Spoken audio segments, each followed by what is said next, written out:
over the last few weeks, right, a week and a half, something like that, I've been sick.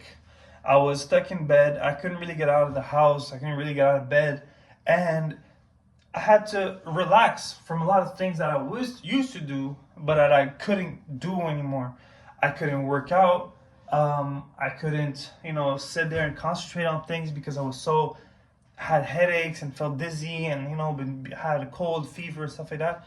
And my relationship with these things, I had to take time and look at them a different way because I was forced to, right? I've been working out since I was 14. First time I walked in the gym, I was 14.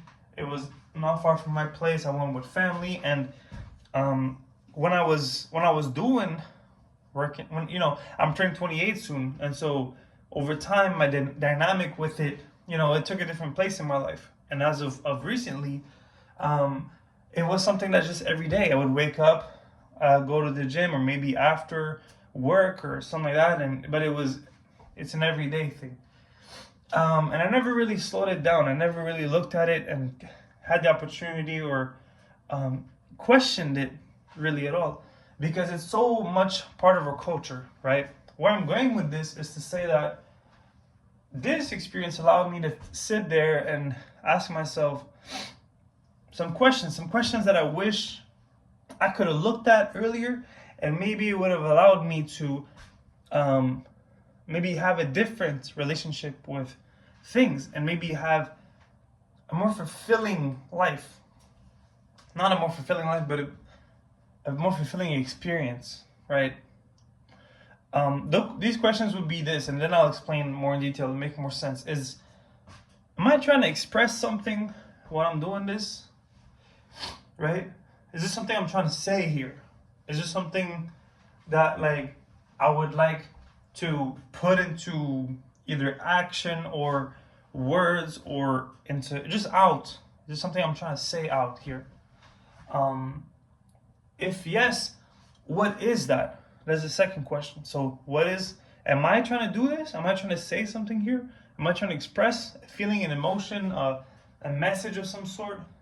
Okay. What is it? What's the message?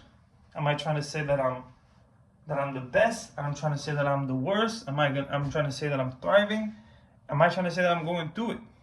Or what is it? And then the third question is this the best way to go about it? Is this the best way that I could convey this message or this idea? And if not, then maybe it's about time to look into a better way to do so. Because if I'm doing this because I'm trying to express something, then if it's not the best way, then we got to find something else. It doesn't mean that I have to stop doing this, but let's look at what is it I'm trying to say, and let's find a better way to do it. I'm sharing this because I noticed that the gym, the culture of it, has an odd place in our life. A lot of us, if you go online, we see videos of people that are really in the gym because they're in pain. A lot of the times the typical story of relationships that have gone bad, or life just going a certain way, and people have a dark relationship with it, and we sort of romanticize it, and we make it as if it's okay, right? Like it's a thing where it's like a romanticizing the pain, but in actuality that's going to be unfulfilling, isn't it? If you're doing this because you're in pain, it's limited. The gym is a limited space, and also not only that, but who are you? The product, the piece that you're building, the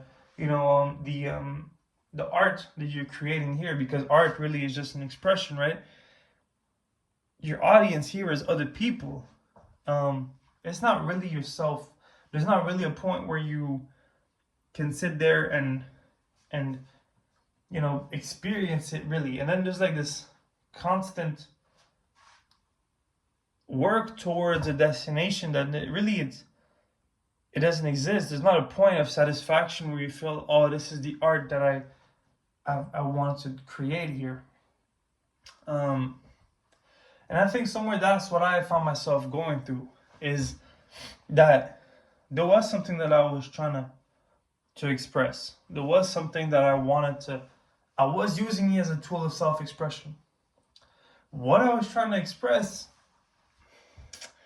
I'm not sure, right? Some part of it is kind of like, some of it was probably good, some of it was probably bad, but in itself, there was something there that I was trying to express. And when I got this chance to not do it no more, when I got this chance to sit back from it and got the chance to indulge in other things, such as, for example, making music, or for other people, it could be writing, it could be doing things of that nature, then I realized a click happened, a sort of whoa, like that feeling right there when I said that, or I did this, or I drew this, or I did that, whatever it is, that activity that I got to do instead, I felt like, whoa, I got to express here something that I couldn't do over there. And once you feel that happen, right, for those of us who,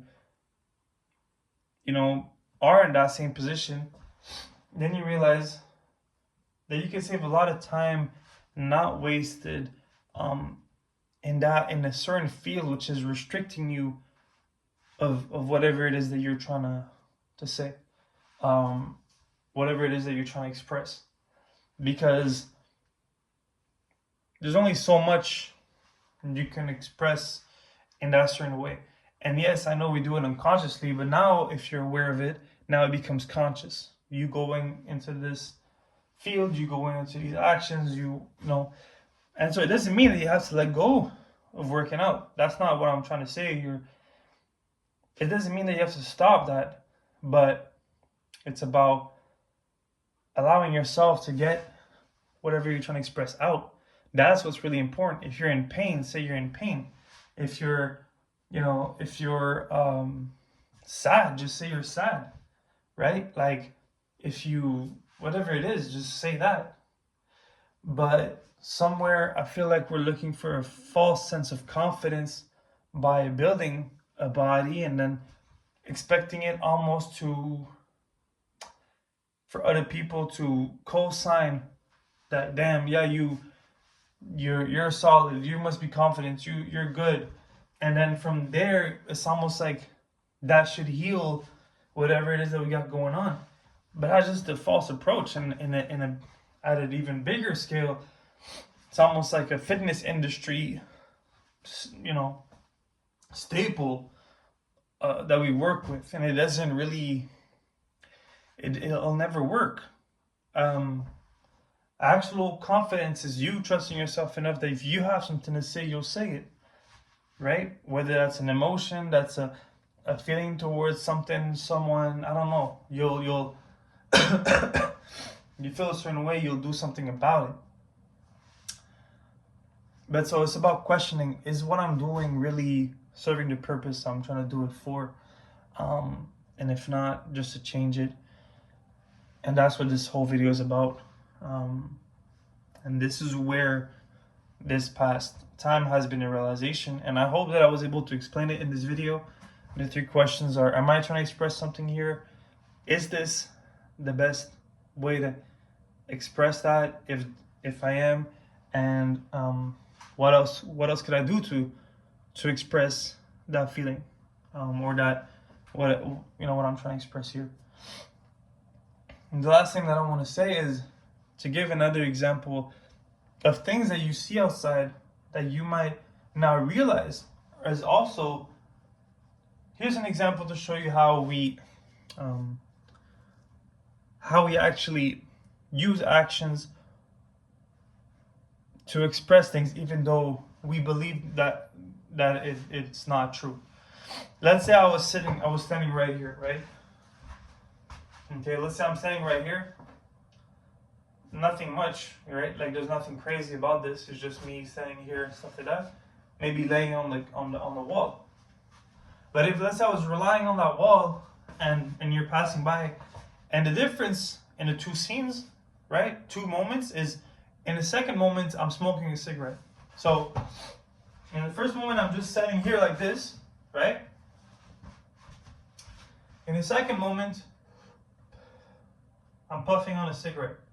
Okay?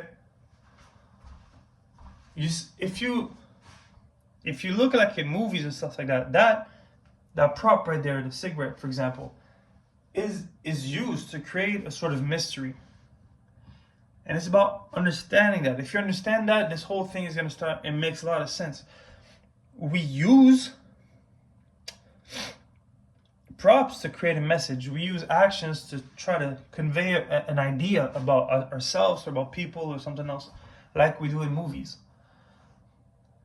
It's not a coincidence that every time somebody's smoking a cigarette, they just look like they're going through something mysterious, something we don't understand, or that they can't seem to express. And that cigarette represents that. That cigarette represents. I realized that I was doing it too with cigarette too. That in itself becomes just a tool to try to express something that you can't seem to. Whether you do it on purpose or not everybody does it for the same reasons, but there is that factor in play. And do you take advantage of that or not is a question to ask yourself. So the same way that cigarette has that impact, where there's a certain message there, right? Whether you're trying to look interesting, whether you're trying to look like you're deep, whether you look like you're trying to look like you're struggling, you're going through it, or you want people to care, or you want people to give you attention, you want people to love you, you want affection. All those are all those are realistic reasons why you might do something, right? And there's nothing wrong. Like, it's just about observing it. You don't have to judge yourself about it. It's like, this is, we're human, boom. But now it's about, okay, now I'm aware of this. I got to find a better way to deal with this, or to say this, or to, to handle that, to fulfill that need. Because this is not really working. This is not fulfilling that. And that's the whole spill right here. It's just so that we don't waste time. And I don't want to ramble on too much. I don't want to make it, I don't want to repeat myself too much in the video. I hope it made sense. Thank you for watching, and I hope to see you guys on the next one. Peace.